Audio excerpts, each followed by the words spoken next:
I had been working on a device that looked like a cross between an underwater flying saucer and a sunken raft.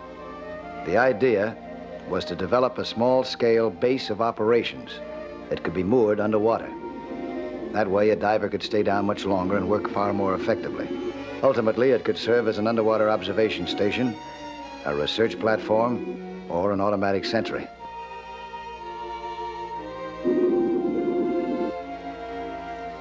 I had rigged the base with just about everything that might be needed to meet any kind of underwater problem. A radio receiver, transmitter,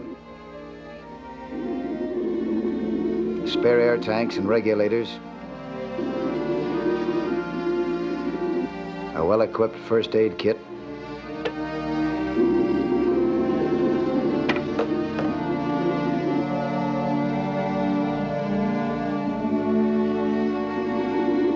food bottles,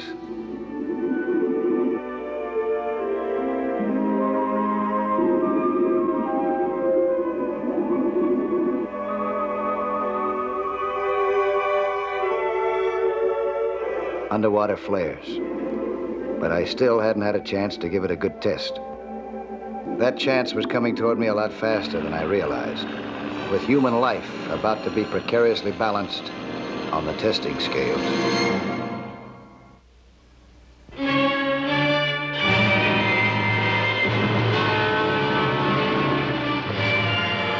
Hey, Mike, can you come aboard for a minute, please? Yeah, sure.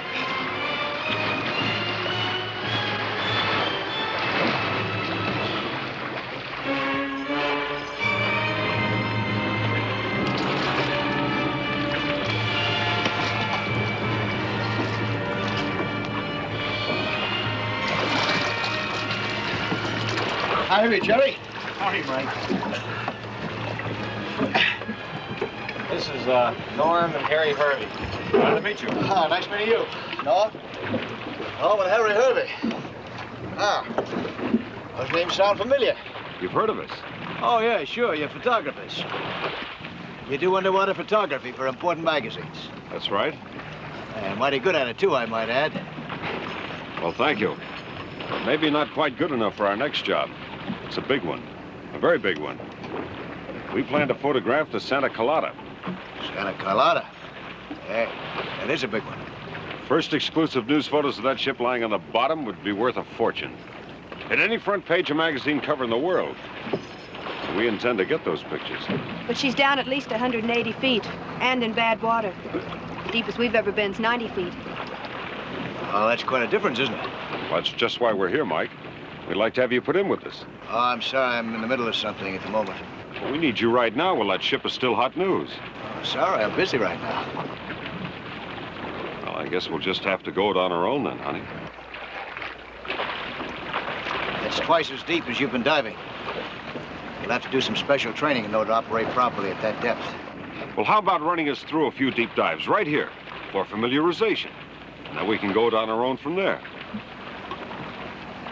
You know, Mike, these pictures could be worth about $100,000. You'd be doing us a great, great favor. I'll do you a greater favor. I'll give you some advice. Get rich some other way.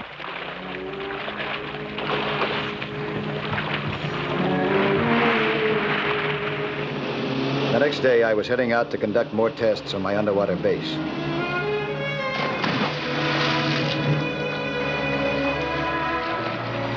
I didn't know if the Herveys had heeded my advice or not. They had not. They were already trying a deep dive.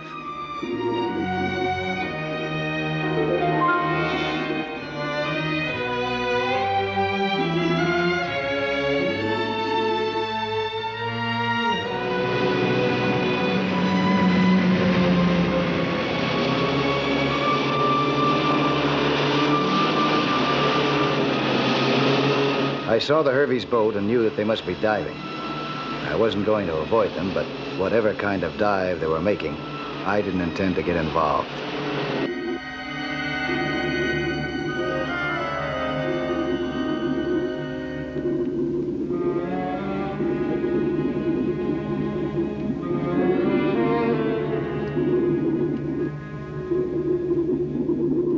The water seemed ideal for diving and for underwater photography. The Herveys didn't realize the great dangers in diving below 100 feet. They were enjoying themselves tremendously. They amused themselves by taking pictures and playful poses.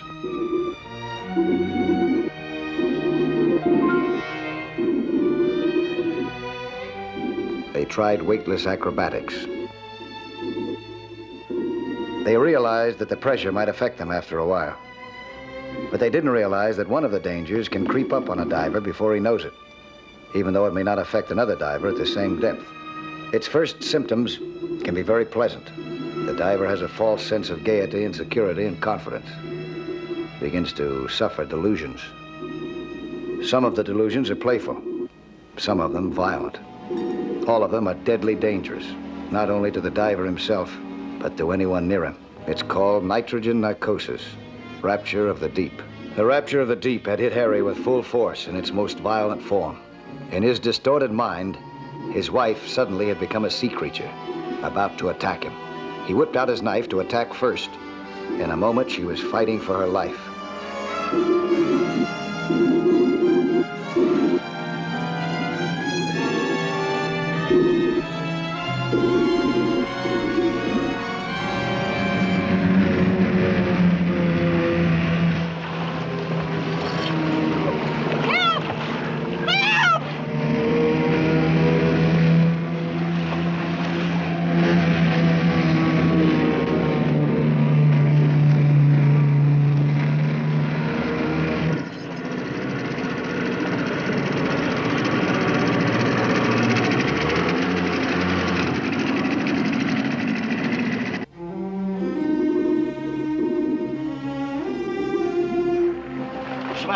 What's happened? My husband's in trouble. He's gone wild. He pulled a knife on me. Oh, Mike, help him. Something's happened to him. Yeah? Where is he? Straight down. Be careful. I will.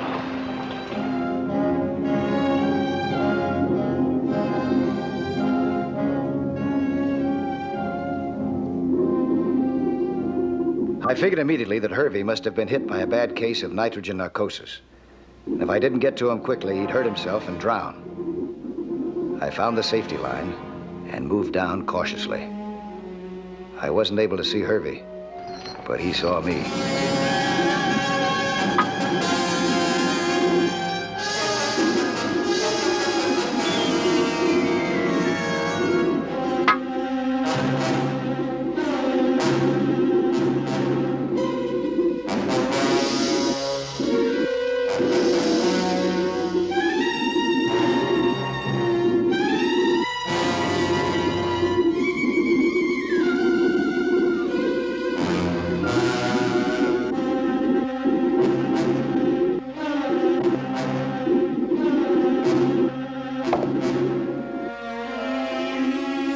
Harry had run the knife into himself.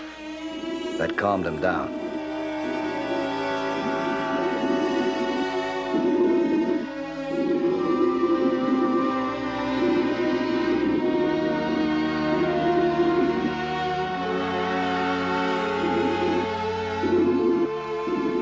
I brought him toward the surface. From that depth, we needed to make stops to decompress. Luckily, we had enough air to make them.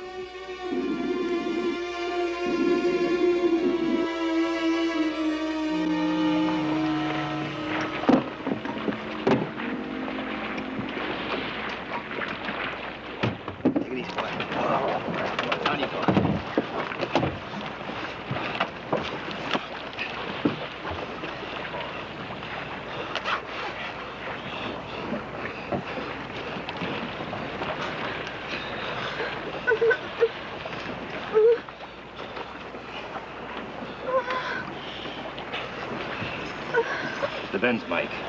They hit her just a few minutes ago. She came up too fast. We've got to get her to the recompression chamber. Oh, it's too far. She'd be dead before we reached it. Hold your hand on that, huh? Hard.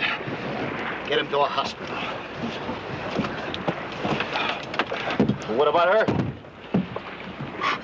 Taking her right back down. I'm gonna start recompressing her. Now, Jerry, when we get underway, you get on that radio. No, Mike, the radio's broke. All right, when you get ashore, notify the Coast Guard, and then contact Dick Talbot of Avalon Airways. Tell him to fly a portable recompression chamber to me right away. All right, Dick Talbot. Dick Talbot. Avalon Airways. How's he gonna find you down there? Your boat's too small to be I'll seen. take care of that. You ready? I'm ready. Jerry, hold that tight there, will you? Hold on. Hold on that tight now, you hear?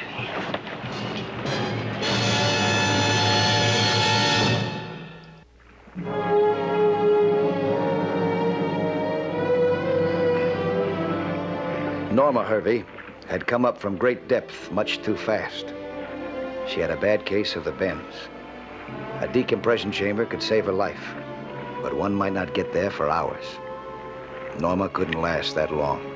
There was only one chance to keep her alive. Take her back down to 165 feet, where the pressure would again compress the crippling bubbles of air in her body. Ordinarily, a diver stricken with bends can't do this. He doesn't have enough air to stay down the necessary hours. This was where my underwater base might prove the answer. I had enough air cylinders right there to keep Norma down for many hours, if necessary. And as a depth platform, it would keep us well below 165 feet, fairly comfortably while the treatment continued.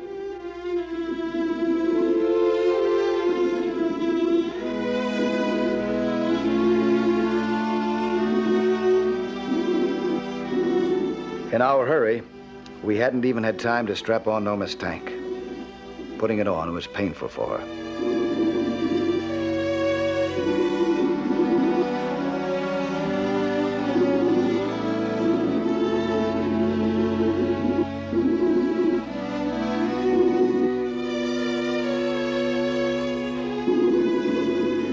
I couldn't wait for Jerry to get the boat into harbor and start help to us. His radio was dead, but I had an experimental radio unit on my base which would now get a practical test. A more practical one than I wanted.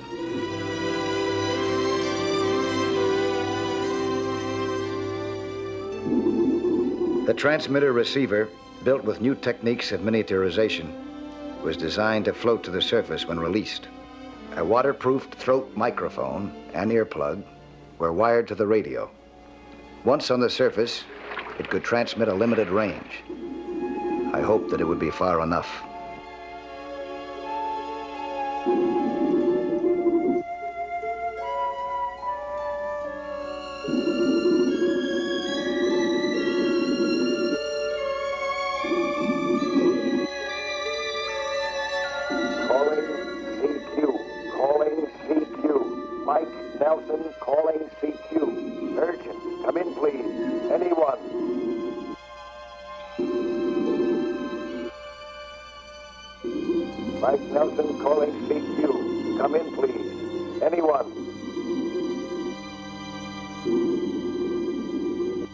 I got no answer. I had no time to wait for one.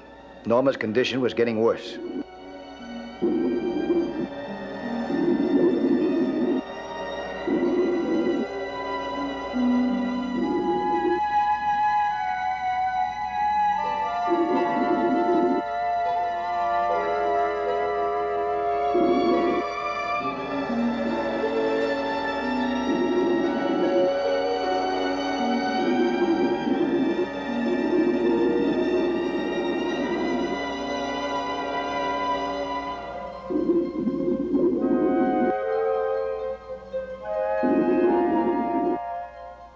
We had to communicate by means of an underwater slate. She was begging for a sedative. I had one in my kit, but I didn't dare give it to her. If she dozed off or fainted, she drowned despite anything that I could do. I had to tell her that it was too dangerous.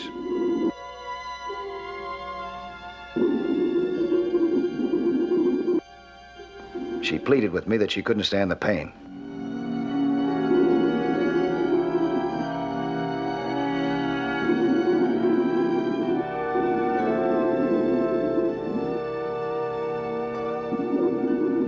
I knew how she was suffering. All I could do was order her to stick with it.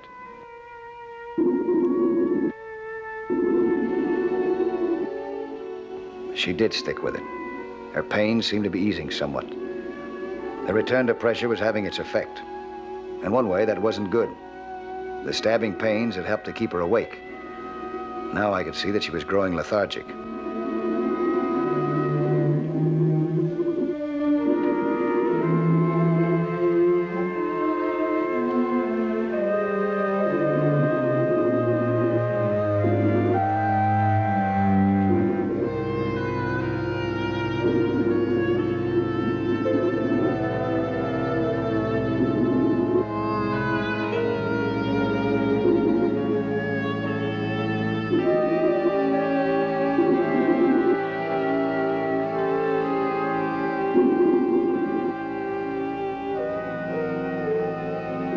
My message told her she absolutely must stay awake. Her life was going to depend on it.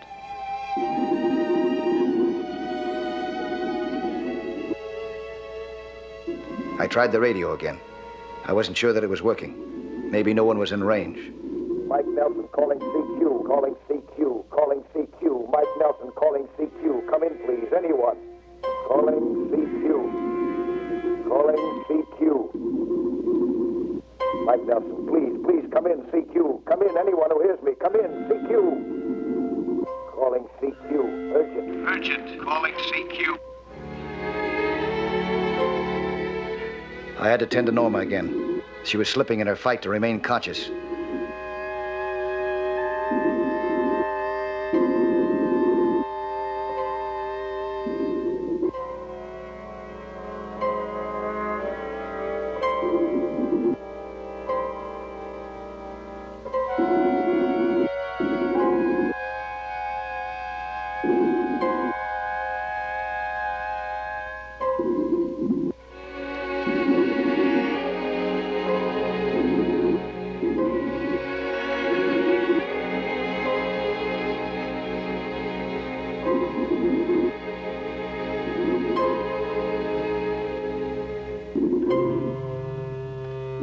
Suddenly, we were confronted with something that could provide the stimulus that I needed to keep Norma going.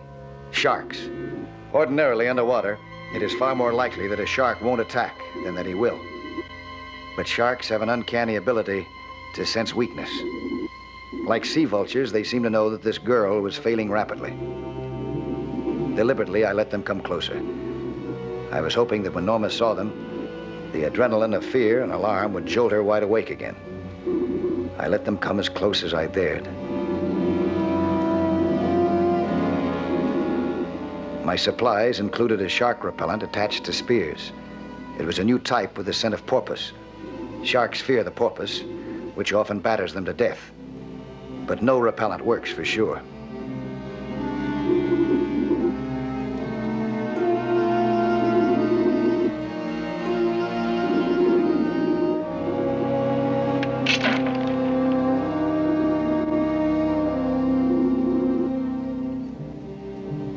The repellent spread, and the sharks turned away.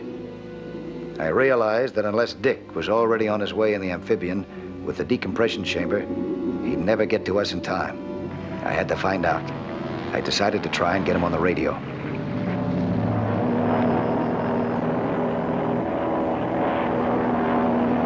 Avalon 327. This is Mike Nelson calling Avalon 327.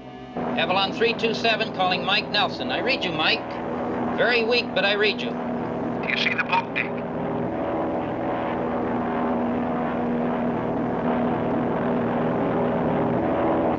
No, nothing. Nothing below. It's a very small one. Can you home in on my signal? Can you take a fix? Let's try. Give me a long count. 10, 9, 8, 7, 6. 5, 4, 3, 2, 1, 0, 10, 9, 8. I'm reading you now, Mike. Keep counting. We'll go. 10, 9. 3, 2, 1.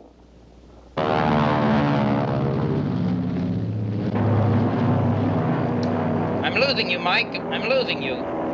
327 calling Mike Nelson. Come in, Mike. I had lost contact with Dick, and now Norma seemed to be giving up. Come in, Mike. Come in. 327 calling Mike Nelson. Come in.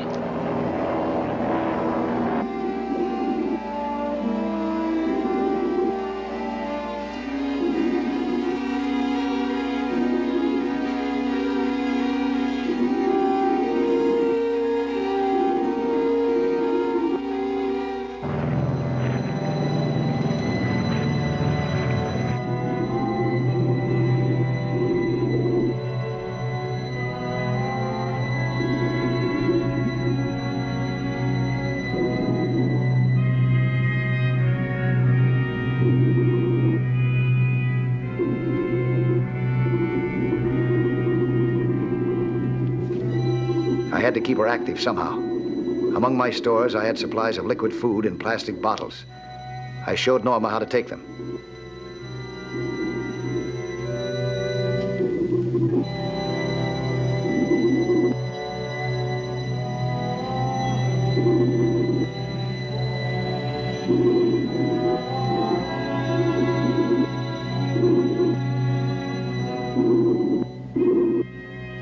It seemed to have some effect.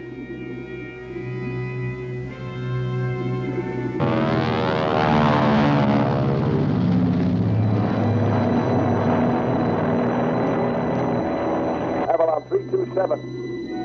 Avalon 327. Dick, acknowledge. Come in, Dick. Avalon 327 to Mike Nelson. Mike, I'm reading you. Give me a long count. Do you see the boat yet? Do you See boat.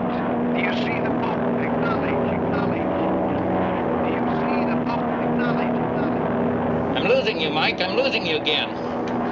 Avalon 327. Avalon 327. Dick, do you read me? Dick, do you read me?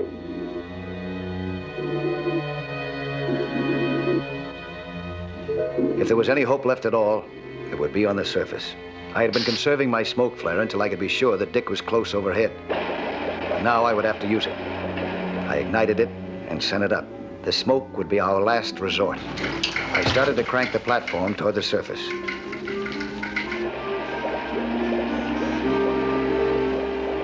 We moved slowly upwards. Norma had reached her absolute limit. If we stayed down any longer, she would die anyway.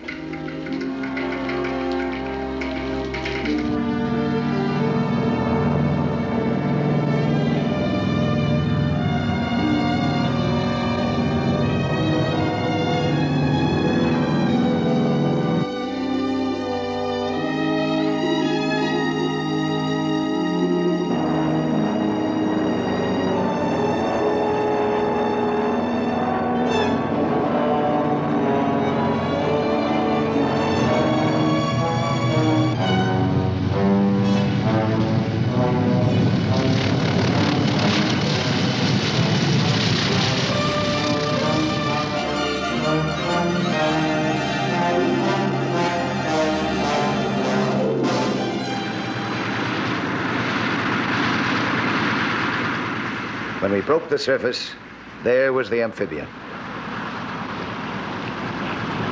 Come on, back. You know, you're back. Back. That's right.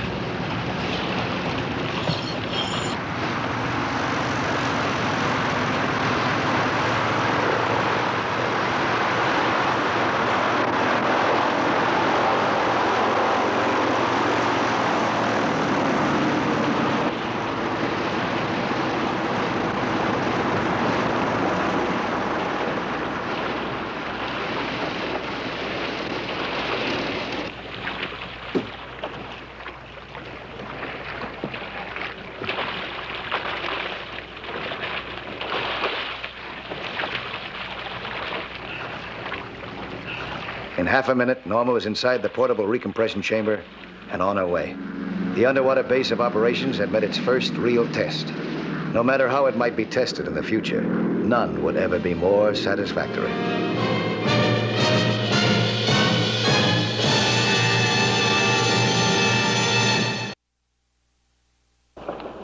Hi, I'm Lloyd Bridges, inviting you to join us for another action-packed story of underwater adventure 1 week from today.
I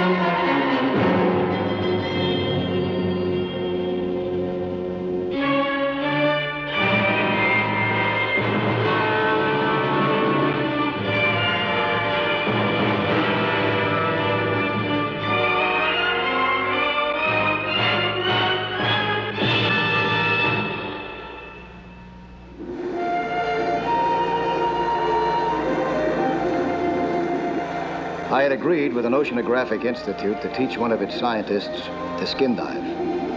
I didn't realize how pleasant an assignment this would be until my pupil, Liza Kenny, appeared for her lessons. She was very pretty, knew more about the sea than I did, and was learning to dive with surprising speed. She was enjoying it, too.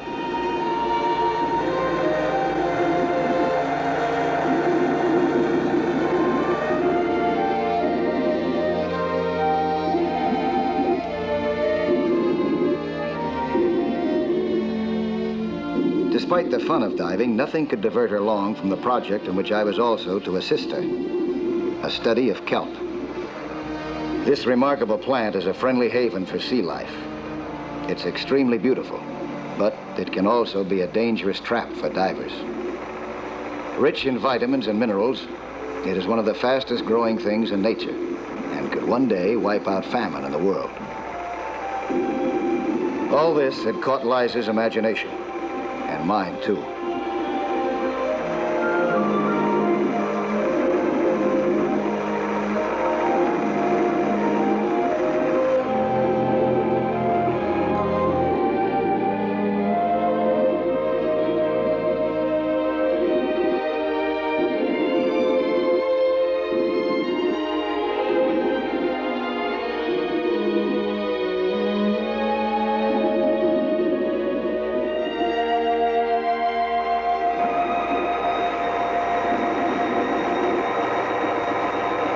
Above us was a very strange-looking vessel, a kelp harvester. While we studied the density of kelp growth, the ship was going about its business of cutting and gathering. In addition to this, it was collaborating with the Institute's study project. We would have to stay quite deep. The bow of the harvester was extremely dangerous. Its blades cut the tops of the plants 4 feet below the surface like a giant lawnmower. A man caught in those teeth would be ripped to shreds. Yet the time was coming when I would have to take the chance of getting caught in that moor, deliberately.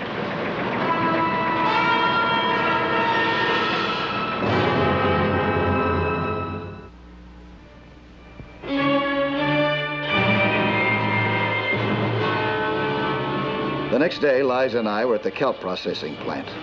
We had arranged to work from the harvester itself, jumping off at the edge of the kelp forest. As we walked toward the harvester dock, we were walking into a brand of trouble that I had never anticipated.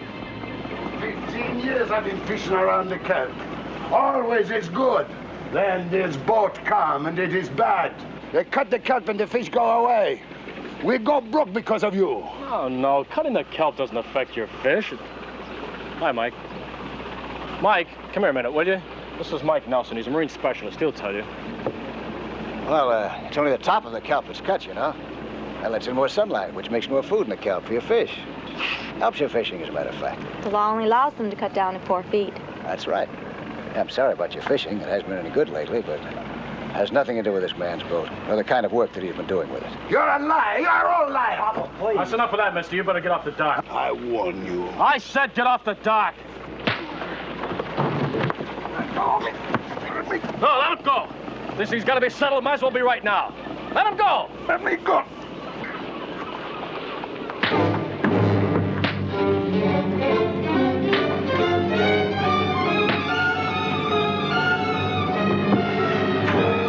You like the kelp?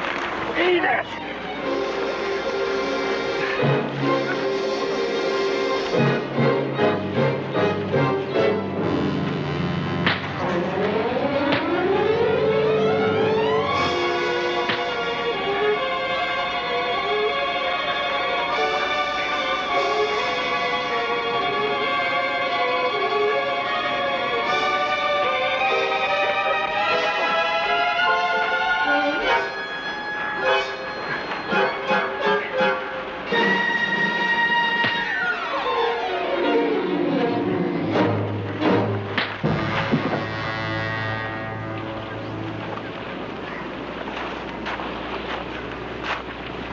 He's got a knife. No, Pop! Now, get out. All right, come on, the fight's over. Get out of my way. Put it away. Get out of my way.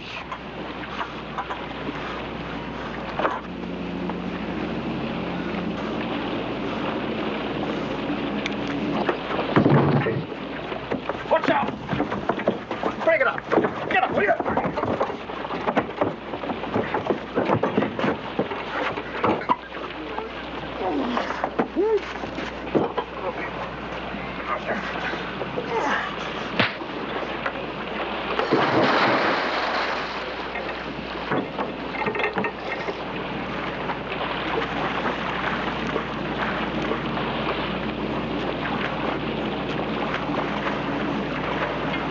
Hurry!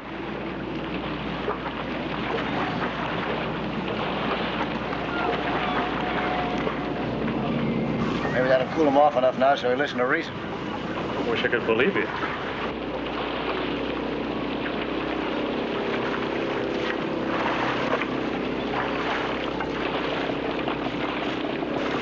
I don't forget this.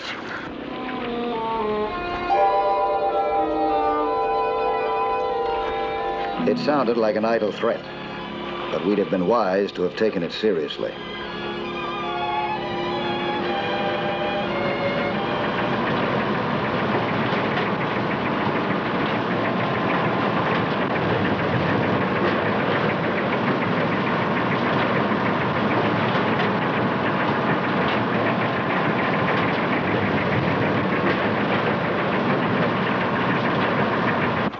The kelp harvester was working above, and we were surveying below. I again pointed out the blades to Liza. If we got too absorbed in underwater research, they could be on top of us before we noticed. The other big danger was the kelp itself. We had to avoid getting entangled or lost. At least I thought it was the other big danger.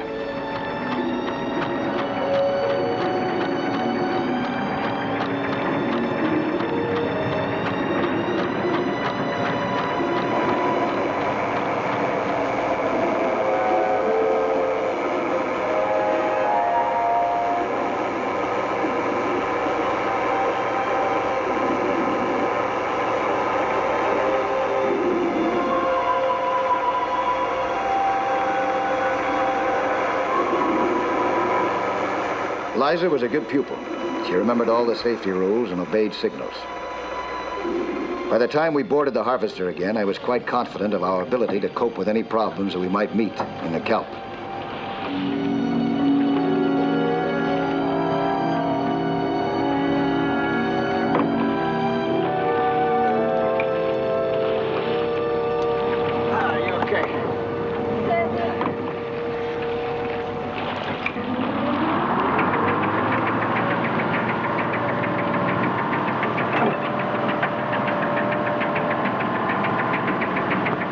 The harvester headed back to the dock with a full load of kelp and 2 happy divers. Off Point Fermo, Armand and his son were having another luckless day of fishing.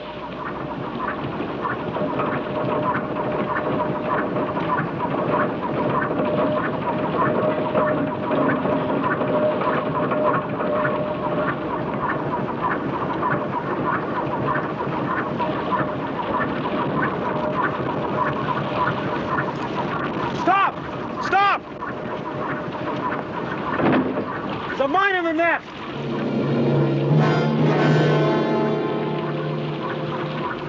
What is it? A mine. We better cut the net, quick.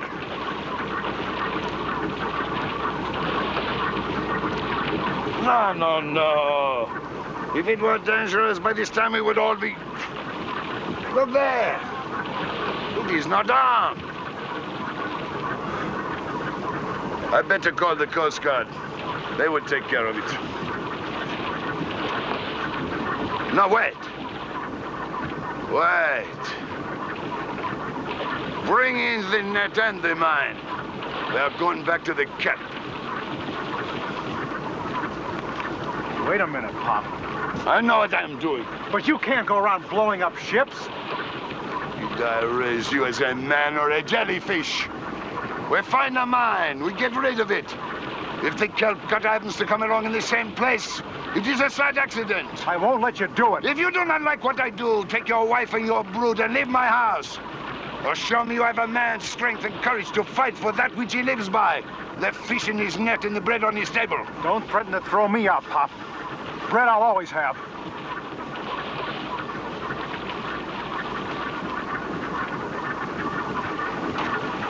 But I'm still your son. Whatever you do, I'll do it. You will see. Pretty soon the fishing will be great. This time, we get the big one.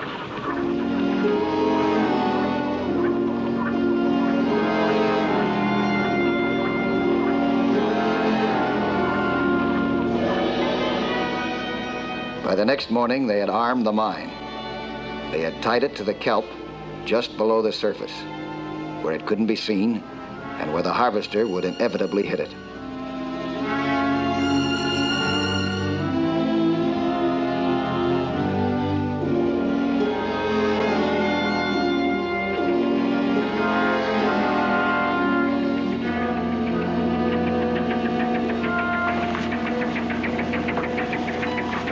Mike, when you're in the water, watch out for those cutter blades.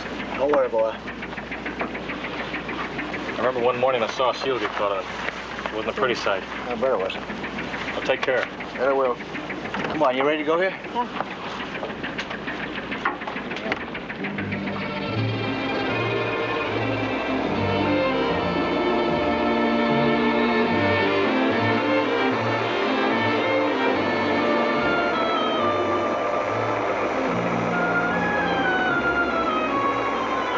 Even after years of diving, each new exploration of the underwater world is an exciting experience for me.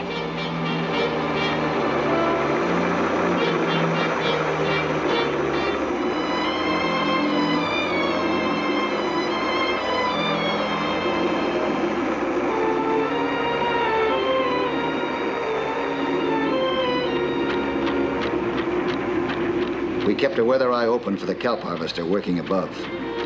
When we saw it pass overhead, it reminded us to keep at a safe depth.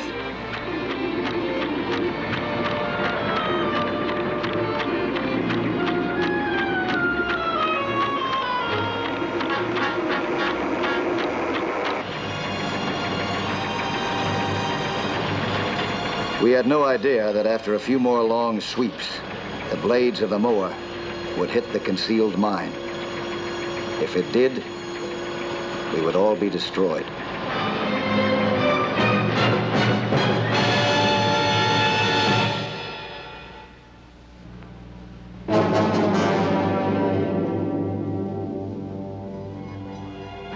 A deadly mine had been found by two fishermen, Armand Davy and his son. They mistakenly believed that a kelp harvester was ruining their fishing grounds and had deliberately concealed the mine in its cutting area.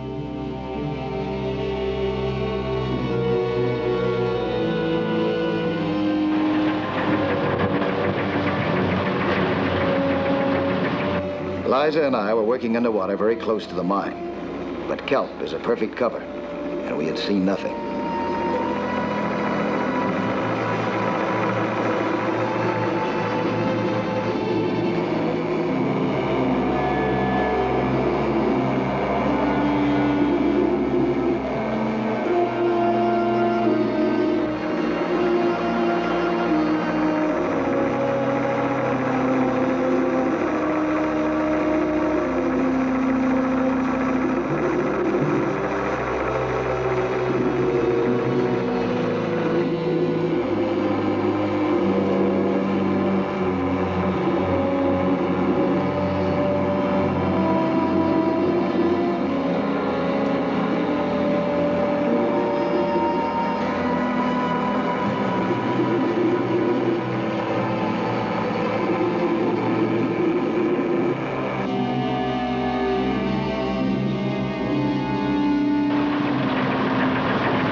Suddenly, I glimpsed a shape in the kelp, which transported me right back to wartime days. I had the same sinister feeling I had when I first encountered an enemy mine. It seemed to be armed, and it was tied off in the kelp. We couldn't go for help. The harvester would be slicing its way through the kelp at any moment, right on top of the mine.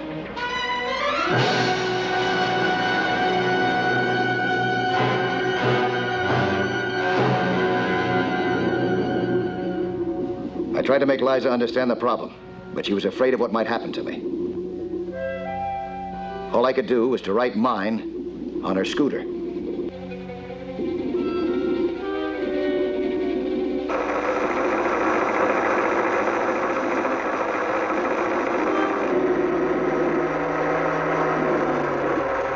Because of my Navy frogman experience with underwater demolition, I knew the type of mine and how to handle it. There was no question about it. It was armed, all right.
When Liza heard the harvester coming, she had the presence of mind to try to warn it away.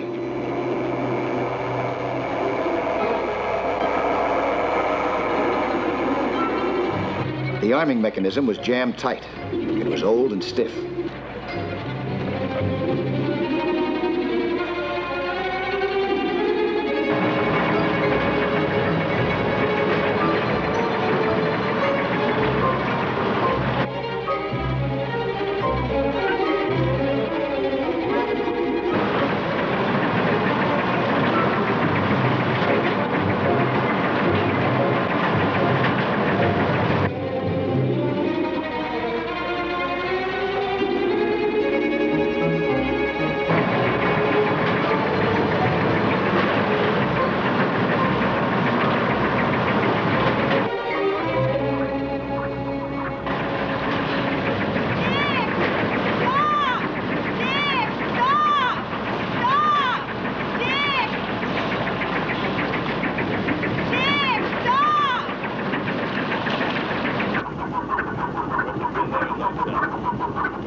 Liza did her best, but aboard the harvester, they didn't see her or hear her.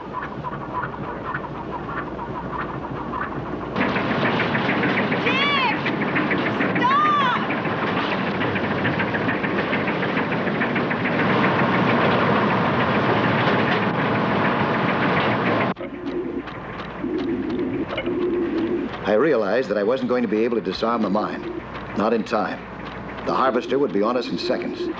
There was only one thing that I could think of, but I didn't know if I could manage it.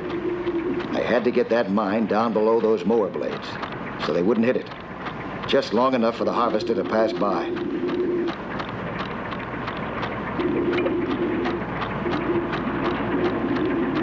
I dove, pulling with all my might. The natural buoyancy of the mine was hard to overcome.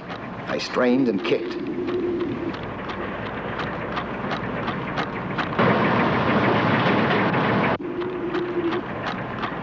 I could feel the mine yielding, moving down with me, but ever so slowly. It was agony.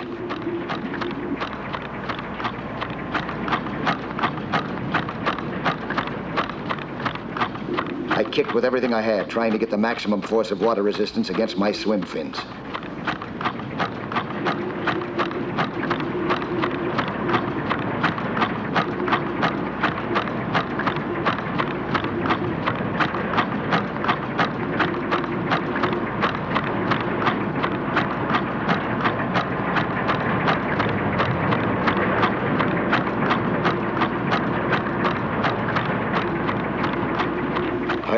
got that final burst of strength, but down came the mine, just deep enough.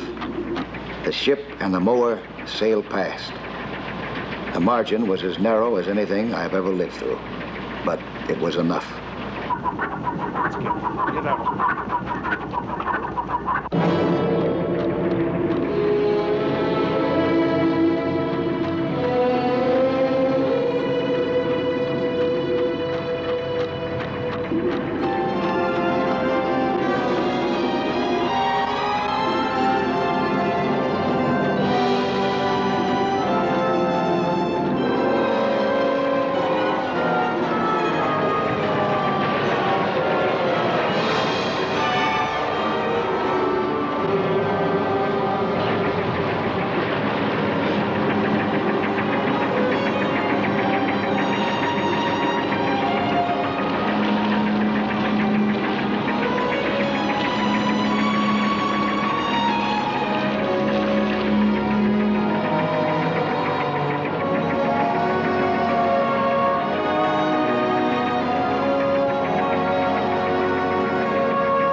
Within an hour, a Navy team had successfully disarmed the old mine and was lifting it on board as tenderly as if it were a newborn babe.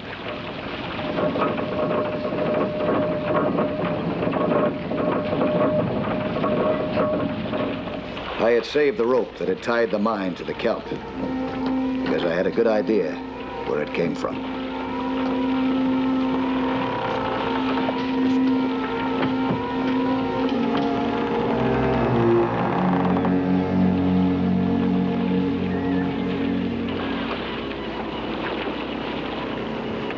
From your boat, all right. Both ends match perfectly. It meant nothing. You can prove nothing. There's no need of arguing about it. Microscope will give us a story, and you both go to jail where you belong. All right. But it was my idea, no one else's. Nicky was against it.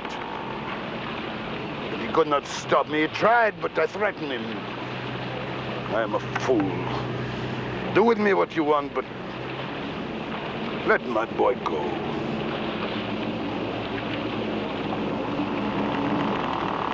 Well, I'm sure they'll give your son every possible break they can.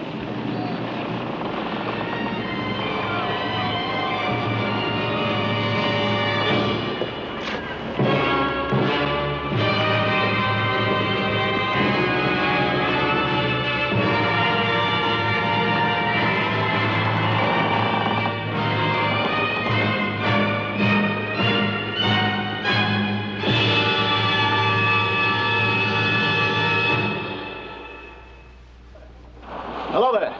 I'm Lloyd Bridges. You know, 3/5 of the world is covered by the sea. And how little most of us know about that underwater world. Go below with us again next week, huh? For another thrilling adventure in Sea Hunt.